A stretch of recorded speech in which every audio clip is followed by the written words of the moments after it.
Et on part tout de suite en reportage. Et si Marine Le Pen y parvenait? Voilà la question que l'on se pose ce matin parce que jamais l'écart n'a été aussi faible entre la candidate du Rassemblement national et Emmanuel Macron dans un éventuel second tour.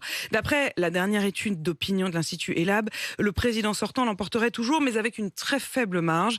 52,5% des voix contre 47,5% pour Marine Le Pen, qui gagne plus de 3 points en une semaine. La candidate du RN pourrait bénéficier d'un report de voix conséquent au second tour. C'est ce qu'ont pu constater Pierrick Bonneau et Alfred Orange en Essonne pour RMC. Accoudé au comptoir, Christian l'admet volontiers. En 2017, en ce qui me concerne, j'ai voté Macron. 5 ans plus tard, il ne veut plus en entendre parler. Je ne voterai pas Macron. Il y a eu l'affaire, l'affaire Benalla. Actuellement, cette affaire McKinsey qui, pour moi, sent pas très bon. Des choses comme ça qui m'ont profondément choqué. Alors si le président sortant se retrouve face à Marine Le Pen au second tour, ce retraité l'assure, sa main ne tremblera pas une fois dans l'isoloir. Il est clair que si elle est au deuxième tour, je voterai Le Pen. C'est la première fois. Il n'est pas le seul à avoir changé d'avis. Solange avait voté blanc au second tour en 2017.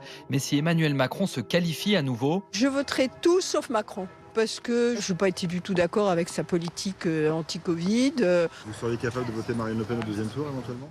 Tout sauf Macron. Sa réponse se termine par un sourire entendu. Un peu plus loin, Stéphane le concède, le parti de la candidate frontiste ne lui fait plus peur comme avant.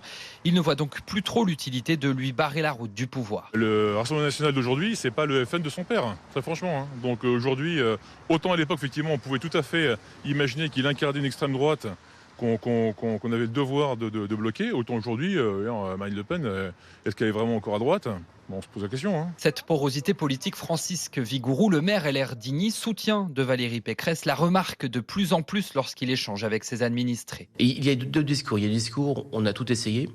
Et il y a une manière aussi de considérer que Marine Le Pen est installée dans le paysage politique. L'offre politique développée par Éric Zemmour rend Marine Le Pen peut-être plus respectable. À 10 jours du premier tour, d'après ce sondage, 61% des inscrits se disent tout à fait certains de se rendre aux urnes pour aller voter.